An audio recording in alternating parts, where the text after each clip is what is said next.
Jadi di konten ini saya akan menjawab beberapa pertanyaan yang paling umum ditanyakan oleh rekan-rekan saat saya melakukan live ya, terkait pembelian paket bore-up dan lain sebagainya.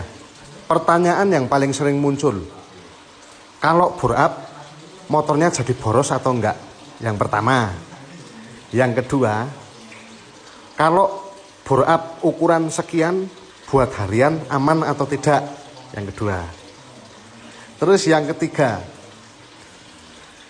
yang dulu paling sering saya hadapi adalah hujatan ketika saya menyarankan bore-up dulu sebelum mengubah head atau katakanlah noken belakangan.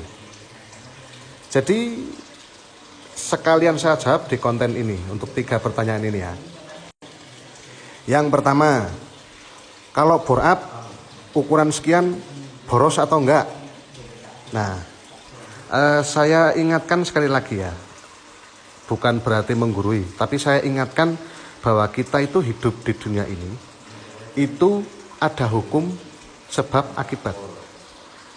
Ada hukum tindakan mendapatkan dampak. Kalau rekan-rekan bore-up, artinya kan memperbesar DK ya, daya kuda ya, dengan harapan memperbesar daya kuda. Otomatis juga butuh asupan bahan bakar yang lebih besar. Jadi saya bilang kenyataannya kalau boros lebih boros.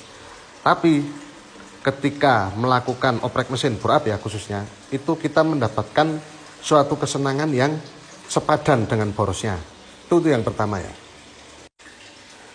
Yang kedua, bore-up ukuran sekian buat harian aman atau tidak? Nah, itu saya jawab tergantung material yang rekan-rekan gunakan.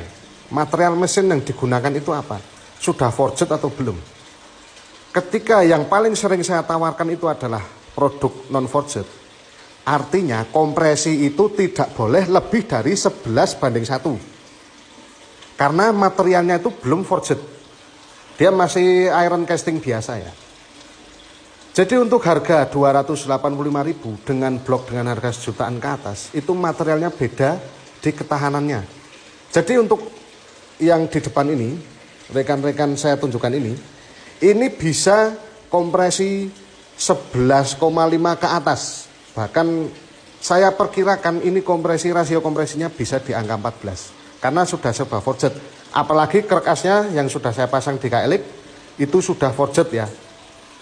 Jadi pada pembahasan nomor 2 ini saya kembalikan lagi penggunaan harian yang seperti apa, settingan kompresinya di angka berapa, dan yang paling penting itu ketika rekan-rekan merawat motornya itu seperti apa. Karena motor bore-up, motor yang sudah digedein sehernya ya, bahasa Jawanya, itu tidak bisa merawat disamakan seperti motor standar. Karena apa? Karena oli jelas boros.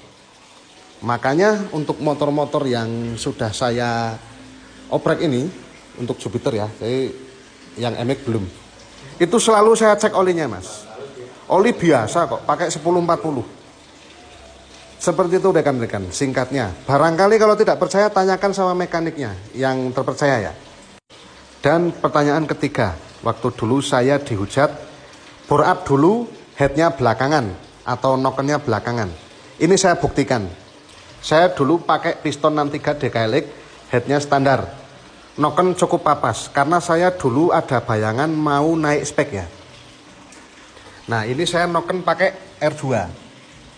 Peruntukannya untuk head 3429. Ini nokennya beda mas.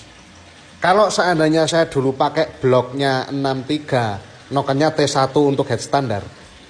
Ketika saya akhirnya beli head besar ya, 3429, artinya saya harus beli noken lagi. Noken itu untuk BRT mahal bos.